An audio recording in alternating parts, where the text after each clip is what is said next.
एक छोटे से गांव में एक गरीब किसान रहता था जिसका नाम रमनाथ था। उसकी जिंदगी बहुत ही मुश्किल थी, लेकिन उसमें एक अद्भुत हिम्मत थी।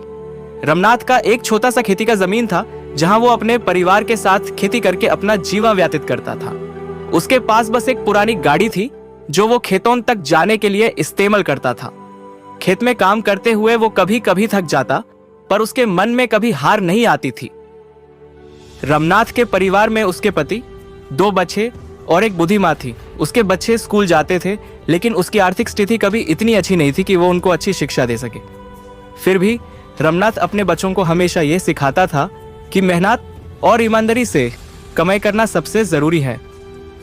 रमनाथ के खेत में ज्यादा पानी नहीं था और बारिश भी हमेशा कभी थोड़ी थोड़ी होती थी।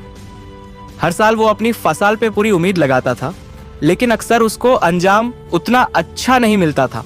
कई बार तो उसकी फसल सुखा जाती थी या फिर कोई और प्राकृतिक आपदा जैसे तूफान या आंधी आ जाती थी। फिर भी वो कभी हार नहीं मानता था और हर बार अपने खेत में नई उम्मीद के साथ काम करने लगता था।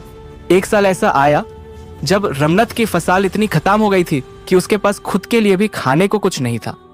उसने सोचा कि इस बार किसान को कुछ मदद मिल सकती है। गांव के कुछ लोग उसके दुख में साथ आए और कुछ किसानों ने एक साथ मिलकर एक फंड बना लिया, जिससे रमनाथ और दूसरे गरीब किसानों की मदद की गई।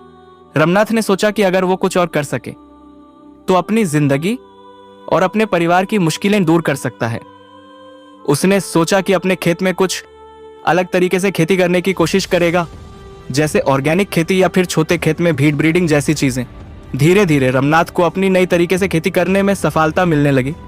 उसके खेत में फसल अच्छी होने लगी थी और वो नए तरीके से अपने खेत को सफल बना रहा था। रमनाथ की कहानी एक ऐसी कहानी है जो हर गरीब किसान की जिंदगी का एक हिस्सा हो सकती है। जिंदगी में कभी भी कुछ भी आसान नहीं होता, लेकिन अगर मेहनत, लगन और ईमानदारी से काम किया जाए तो हर मुश्किल को पार किया जा सकता है। रमनाथ ने अपने गरीबी को अपने सपनों का बदला बनाया और अपनी जिंदगी में नई उम्मीद और रोशनी भर दी।